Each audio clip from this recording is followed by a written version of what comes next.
Hi, this is Thomas the Henchling, and you're listening to Tale of the Manticore. The following podcast is intended for a mature audience. Listener discretion is advised.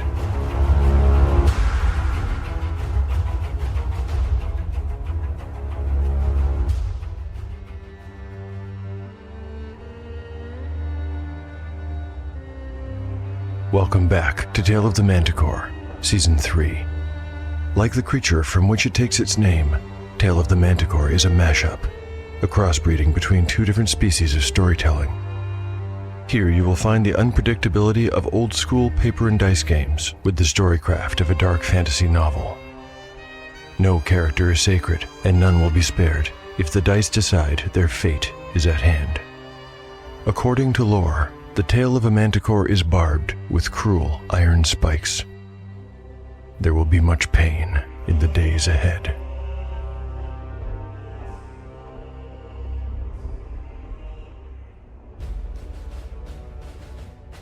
Last time on Tale of the Manticore.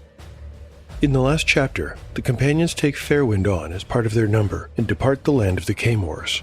They walk and walk and walk. For over 2 days, nothing interrupts their travels. Along the way, Tentir begins to complain of the effort and boredom, causing Achillea to remember a fable Aldve had once told her about a Fletcher who obtains a magic stone and then foolishly wishes his whole life away. She shares the story with the others on their 3rd day of travel after leaving the land of the Caymores, when Tentir begins to grumble and gripe once again. And although Fairwind appreciates it, the lesson appears to be wasted on the brothers. In the evening, the companions round a hillock and are shocked to see an iron tower in the distance, not too far away.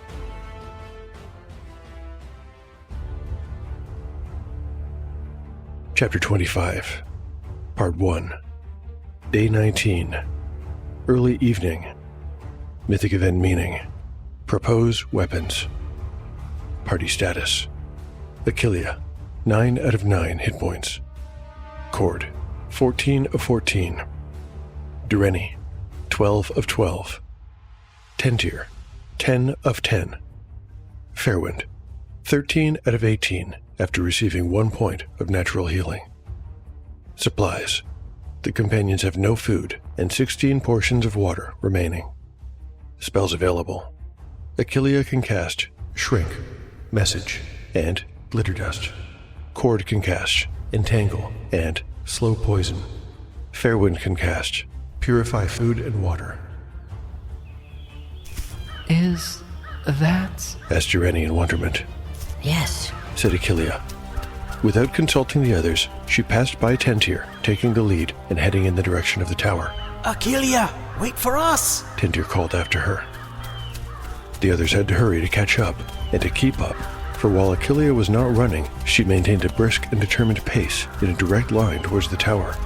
The half-elf never looked down. She remembered what had happened when she had gone back to the tower after finding Aldve turned to stone. It had been gone, and all she had found was a flattened circle of earth and shrubs. This implied that the tower was able to appear and disappear by some kind of magic. Achillea did not for a moment entertain the idea that this was a different tower. It had to be the same one. It just had to be. There was a flutter of wings as Robin flew past her and on ahead, piping all the way. Achillea is right about a couple of things.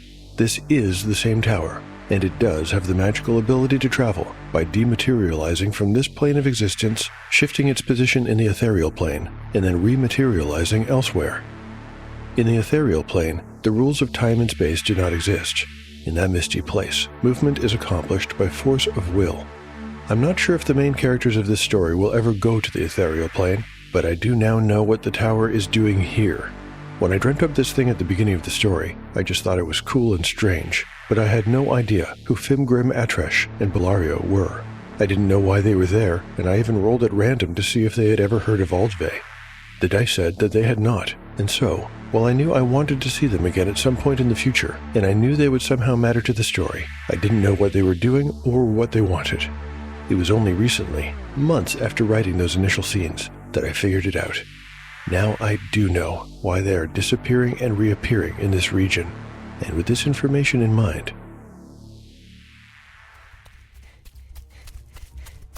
Ahead of her, and only a few hundred yards away, the tower of iron began to dim. No! Achillea blinked away the sweat that fell into her eyes and broke into a run. She wouldn't let it get away, she told herself, all the while ignoring the obvious truth that she was powerless to stop it. It was dimmer still, and now she could see the shapes of trees through it, as through a fog. She redoubled her speed, racing well ahead of her companions, who were huffing and puffing behind her. Achillea, wait! She heard Dureni call, but she paid him no heed and bolted straight for the tower.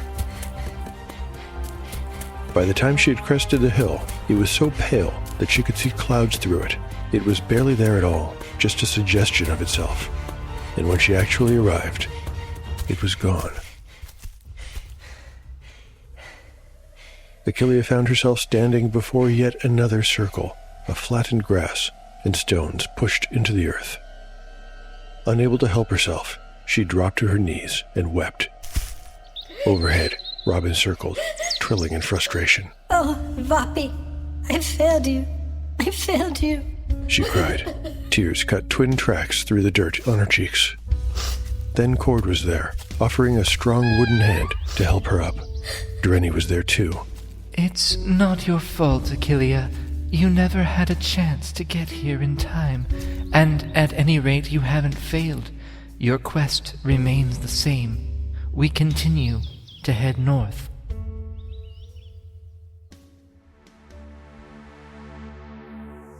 Call me cruel, but I knew that the Iron Tower would disappear before Achillea could reach it. She's upset, and that's reasonable, but Dureni has a point. Their goal is unchanged. I think the companions will take a moment to recover and then continue on their journey for another couple of miles before finding a safe place to make camp. That means I am back to rolling dice for day 20's hex crawl. Ready? A d20 for the weather. A 14 means a pleasant summer day. Stumble upon. 20! Oh, was not expecting that. Gosh, I have zero ideas.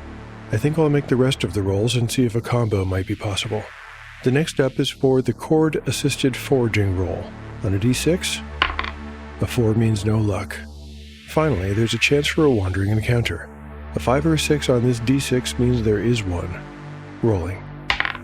A 6. Somehow I knew there would be one. It has been a while. In anticipation of needing a new table, I've already gone ahead and made one.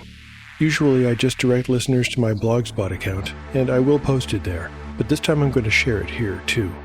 It's a kind of collapsed table. You'll see what I mean. As usual, it contains a variety of possibilities, some of which are not monster encounters. For this table, I'll start with a d6.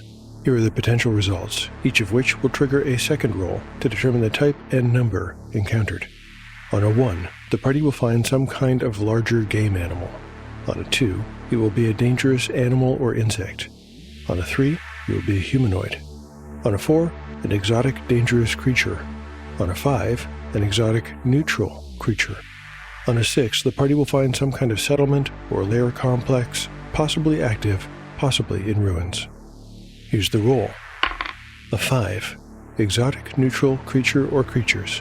I'm feeling there's potential here, not only to use my stumble upon 20, but also my event meaning. What to do? I'm going to need a subtable, so I can get busy with that and maybe an idea will spring to mind. But I'll do all that stuff off mic. Let's take a quick ad break while I figure out this encounter. Be right back.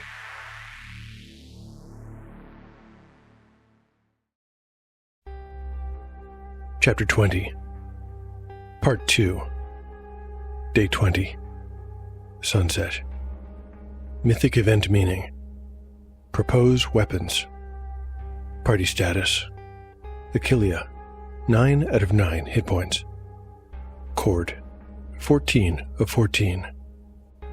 Dureni, 12 of 12. Tentir, 10 of 10. Fairwind, 14 out of 18 after receiving 1 point of natural healing. Supplies. The companions have been without food for 1 full day and have 12 portions of water remaining.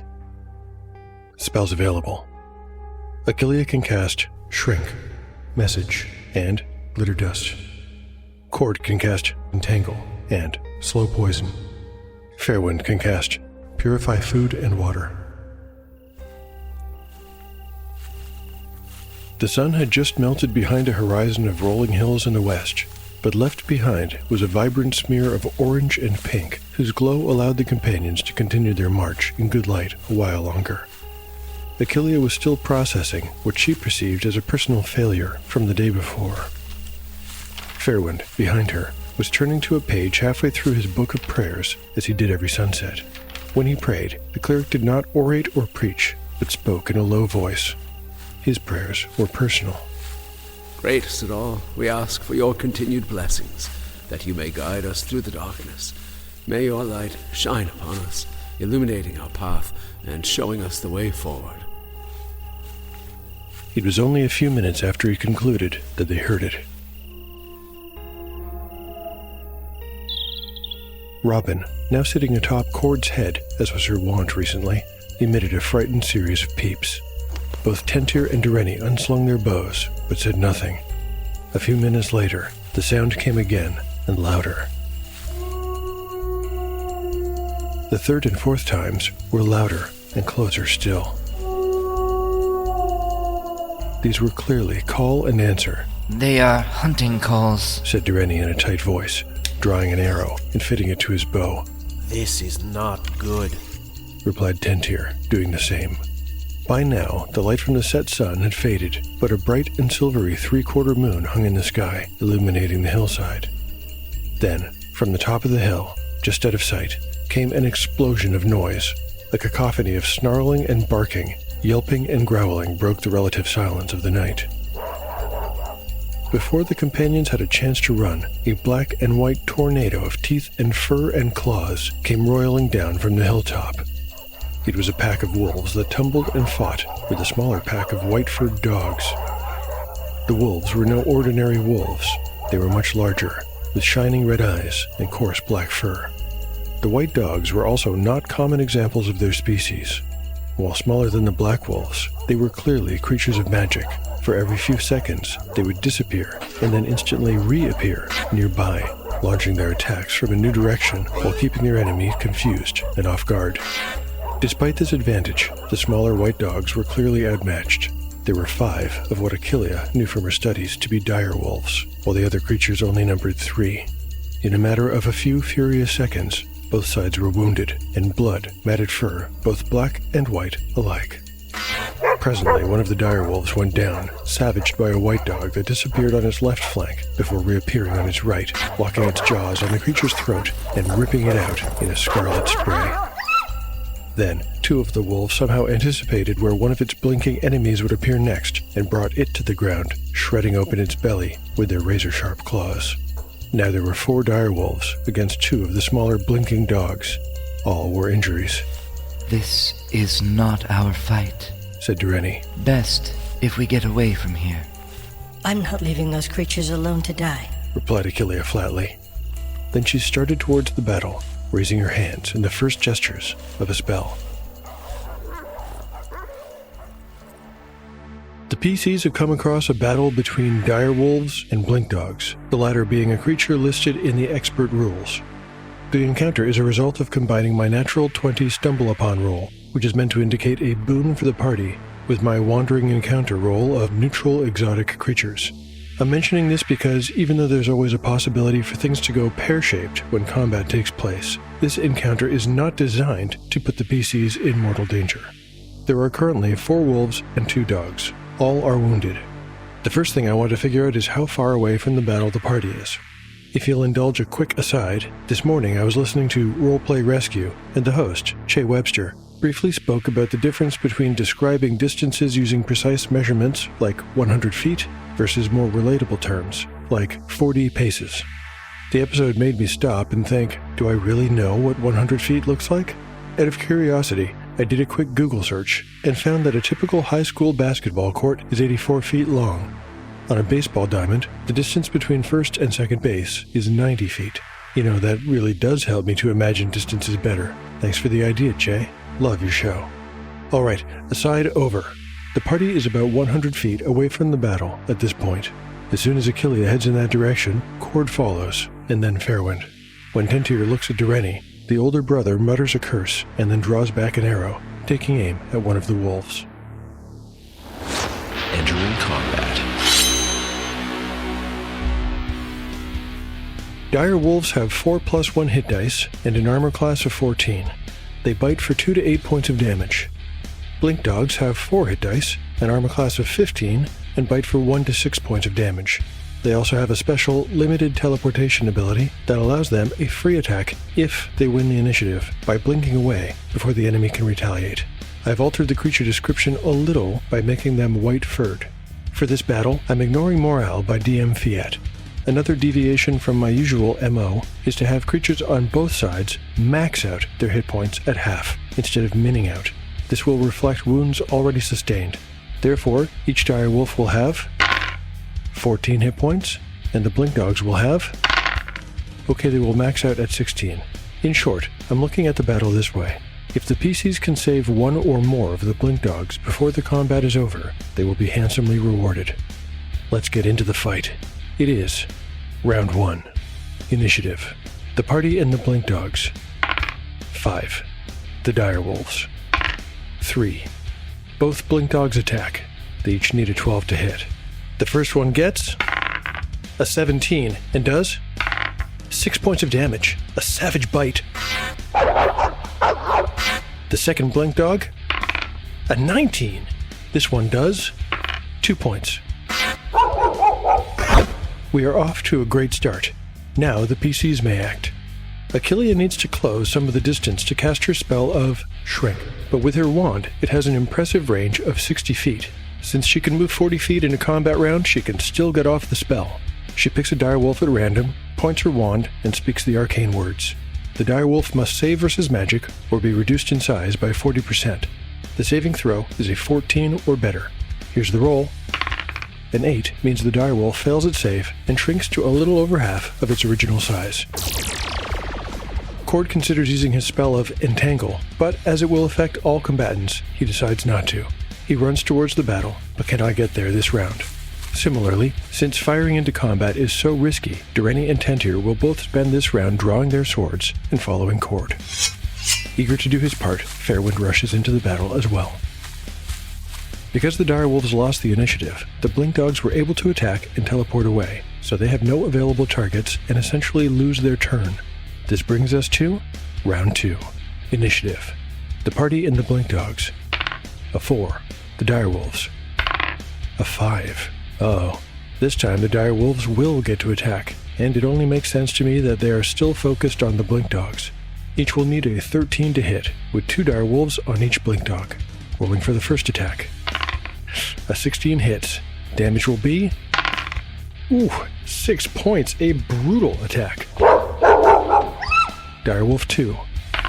A 10 misses. Over to the next pair.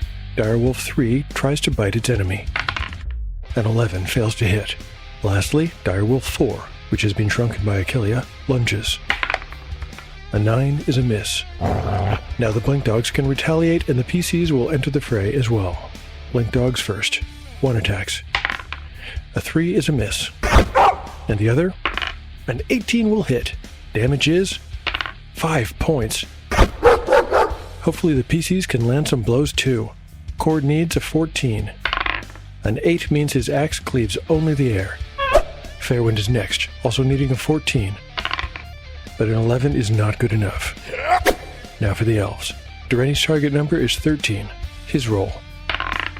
17. The elven blade plunges into black fur, doing 4 points of damage, and this wolf is now terribly injured. Ha! Tentir is using the Blade of Lirhain. We'll talk about its special properties later, but for now it's enough to say it is a +1 short sword. This means Tentir also needs a 13 to hit. The roll? A 2. Achillea considers using her new spell of Glitter Dust, but holds back. If cast, it would hinder more friends than foes. Round 2 is over, and now that the PCs are in the melee, it occurs to me that the dire wolves will need to declare their targets in advance of initiative going forward. I'll roll a d6 for each wolf, and on a 1 to 2, that wolf will change targets. I'll try to make this quick. 4 d6s. A 4, a 5, a 6, and a 1. The shrunken direwolf breaks off to attack Tentir. All others will, for better or worse. stick with their original targets. Round 3. Initiative. The party in the Blink Dogs. A 3. The Direwolves. A 4. Hard luck. The Direwolves attack first. Here come the rolls. The first attacks. A 4 doesn't come close. The second Direwolf. The 6 is yet another miss. The third is badly wounded, practically in a frenzy. It lunges with mad violence. An 18 will hit. Damage is 2d4. Oof, 6 points. Finally, the shrunken direwolf, now the size of a normal wolf, springs at 10 tier, all fangs and slobber. You will need a 13 to hit his AC. A 16 is a hit. Whatever damage I roll, I need to factor in the shrink spell. Hopefully it won't be too bad. On 2d8, 4 points times 0.6 equals 2.4 rounded down to 2. Tender still has 8 hit points remaining. The Blink Dogs and the PCs may now retaliate. The first Blink Dog gets a 4, no good. And the second, only a 7. Cord tries with his axe again. A 12 just misses. Can Fairwind connect with his cudgel? A 15 will hit for 3 points of damage. Come on, Dureni, we need another good roll. A 13 is required. Will he get it? A 3. The direwolf is quicker than it looks. I hope Tentir can do better. A 14. That's enough. Damage is... Even with the +1 from his sword, it's only 3 points. This combat is proving to be both longer and more dangerous than I anticipated. We are on to Round 4. Target declarations for the direwolves. Will they change targets? I've got a 2, a 5, a 1, and a 4. That's bad. 2 of them do, and now Cord and Dureni are in much more danger than before. Initiative. The party in the Blink Dogs. 5. Nice. The direwolves. Oh no, a 6. These initiative rolls are not going well. Clearly the direwolves have adapted to the new threat and are giving it some serious attention. One of the beasts leaps at Cord. You will need a 12 or better to hit him. The roll. A 13 is a hit. Damage is on 2d8. That's 4 points, and Cord, who has only just recovered from Mombi's attack, is back down to 9 hit points. That is very frustrating. The second direwolf is still locked in battle with a Blink Dog. The roll. An 8 is a miss. The third snaps at Dureni. A 2 means the elf leaps to the side, avoiding the long yellow teeth. Finally, the shrunken wolf attacks Tentir.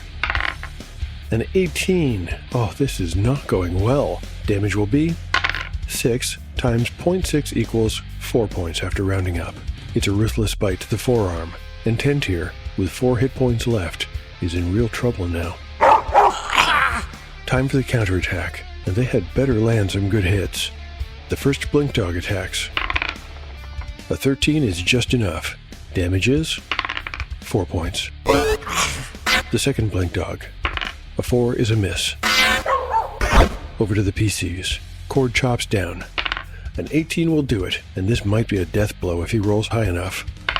7 points, that is high enough, with room to spare. The battle axe's blade goes through the monster's shoulder, shattering its spine and killing it. This could be the break the PCs need. Can they keep up the momentum? Fairwind strikes. A 15, another hit. Damage is on a d4. 2 points. Dureni is next. His opponent is also wounded to the point that one well-placed thrust could kill it, and Dureni will certainly try. But a 3 is not the roll to get the job done. Tentir will strike last, needing a 12 or better to hit. A 12, I'll take it. Damage is 1d6 plus 1. 4 points as Learhane's sword carves a red line into the direwolf's side. It is round 5. Target declarations for the direwolves. Will they change targets? I've got a 5, 1, 5, and a 6. Isn't that something? The direwolves have figured out to favor the enemies that don't keep blinking away, and by sheer roll of the dice, all of the PCs in Melee are now threatened. It's an awful development, but it's also kind of incredible that things fell out this way. Let's roll initiative. More than ever, the PCs need a win here. The party in the Blink Dogs. A 3. Uh-oh. the direwolves. Oh, a 1! This could really swing the battle in the right direction. Let's hope for high rolls as the blink dogs attack. Here goes the first. A 14 is a hit, doing just 2 points of damage. And the second blink dog. A 3 is a miss. Now it's Cord's turn. He hacks down with his blood-soaked axe. A 19! Yes, Cord! Once again, a good roll here will kill the monster. An 8! A 5 would have done it, but with an 8, he lops off the monster's head. Cord, you are a certified badass. 2 wolves remain, but Fairwind, Dureni, and Tentir will all get a turn before they do. Fairwind's attack. A 6 will not be enough. How about Dureni? Another 6, another miss. Finally, it's Tentir, who is bleeding freely from several deep cuts. He needs a 12 or better, and he really needs to hit.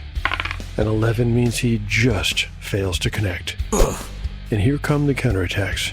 The direwolf on Dureni. A 14 misses by 1 point, and the monster's jaws come close enough to Dureni's face that he can smell its hot breath. The second direwolf will attack Tentir, and if it hits, there is a chance it will kill him. Tentir only has 4 hit points left. The roll. A 13 does hit. Now for the roll I do not want to make. On 2d4. I've got a 4. That roll would have killed Tentir if not for Achillea's spell. Adjusted for the shrink spell effect, the actual damage is only 2, and Tentir is down to his last 2 hit points. Ah! Get back, Tentir! Dureni cries. The younger elf does not need to be told twice. On his next turn, he'll attempt a fighting withdrawal, but they'll need to win the initiative to get him clear of the fight quickly. I never expected this battle to be so bloody or last so long. We are now at round 6. Target declarations for the direwolves. I've got a 2 and a 4. Surprisingly, Dureni's opponent decides to re-engage with a blink dog. Unfortunately, Tentir is not distracted and stays on him, barking with homicidal bloodlust. Initiative. Winning this is more important than ever. The party and the blink dogs. A 1. The direwolves. A 5. Not good, not good, not good. Let's get the easier roll out of the way. The full-size direwolf turns away from Dureni and springs at one of the blink dogs. A 19 hits for 5 points, biting it repeatedly. That blink dog now has only 5 hit points left. Now for the unavoidable roll that might kill Tentir. The direwolf needs a 13 to score a hit, but almost any hit will kill Tentir despite Achillea's spell. Chances for Tentir to keep his life are a little better than a coin toss. Here goes nothing. An 11. Oh my goodness, I thought I was going to lose Tentir just then.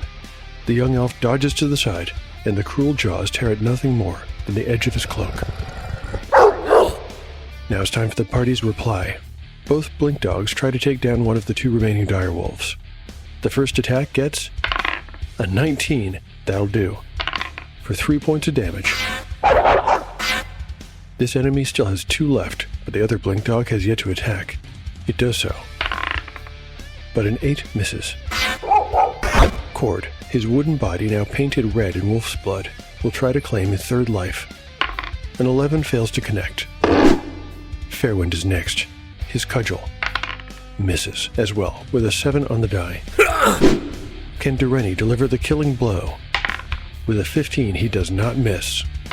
And 5 points of damage means his elven blade finds the monster's heart and ends its life. 1 wolf remains, and by now Tentir is withdrawn from the fight, clutching at his wounds. Looks like we're going to need yet another round of combat. Let's begin. Round 6.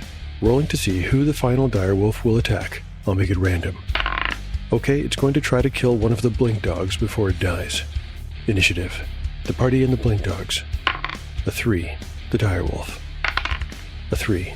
Simultaneous combat. Even if the party kills it, there will be a 50% chance that the direwolf can retaliate before the blink dog teleports out of reach. Here come the attack rolls. The first 2 blink dogs roll a 19 and a 15. That's 2 hits. Rolling 2d6 for combined damage. 7 points is the exact number this monster had remaining. Will it have the chance to retaliate? A high-low roll will determine that. High means yes. The roll on a d20. A 4. The direwolf flashes back, but the enemy has vanished from where it had just been a split second before.